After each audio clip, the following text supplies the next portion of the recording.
साथियों, दशकों से हमारे देश में बजट का मतलब बस इतना ही हो गया था कि किसके नाम पर क्या घोषणा कर दी गई।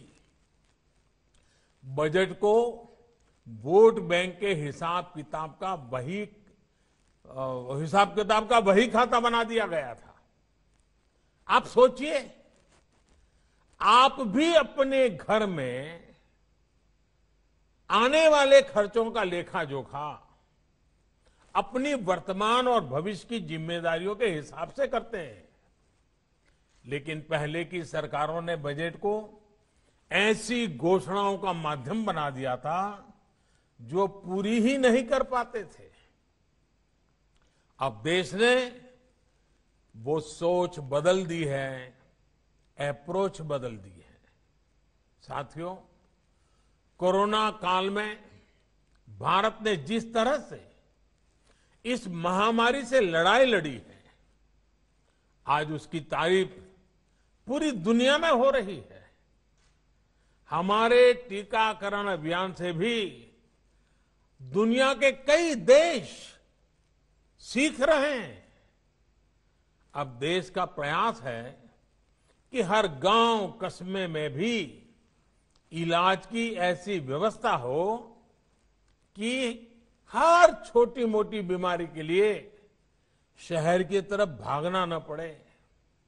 इतना ही नहीं, शहरों में भी अस्पतालों में इलाज कराने में तकलीफ न हो, इसके लिए भी बड़े फैसले लिए गए हैं। अभी तक आपको अगर कोई बड़ा टेस्ट या चेकअप कराना होता है तो आपको अपने गांव से निकल करके गोरखपुर जाना पड़ता है, या फिर कई बार आप लखनऊ या बनारस तक चले जाते हैं।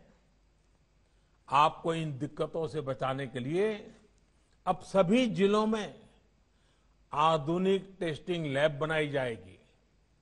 जिले में ही चेकअप की व्यवस्था होगी और इसलिए देश ने बजट में स्वास्थ्य के क्षेत्र में भी पहले से काफी ज्यादा खर्च की व्यवस्था की है।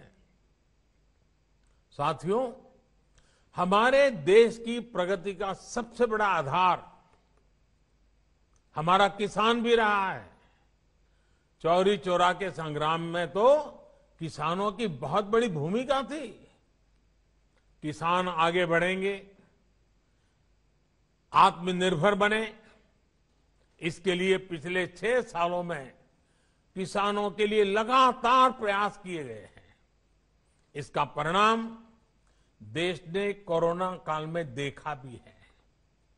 महामारी की चुनौतियों के बीच भी हमारा कृषि क्षेत्र मजबूती से आगे बढ़ा और किसानों ने रिकॉर्ड उत्पादन करके दिखाया। हमारा किसान अगर और सशक्त होगा तो कृषि क्षेत्र में ये प्रगति और तेज होगी।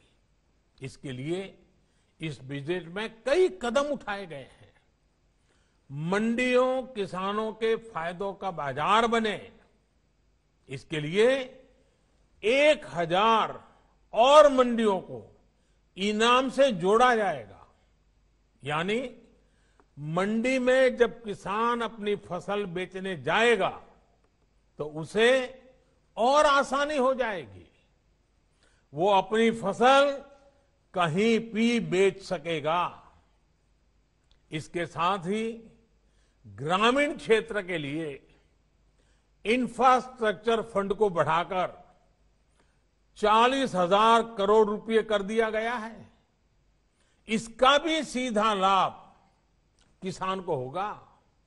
ये सब फैसले हमारे किसान को आत्मनिर्भर बनाएंगे, कृषि को लाभ का व्यापार बनाएंगे। यहां यूपी में जो केंद्र सरकार ने जो प्रधानमंत्री स्वामित्व योजना की शुरुआत की है, वो भी देश के गांवों के विकास में अहम भूमिका निभाने वाली है।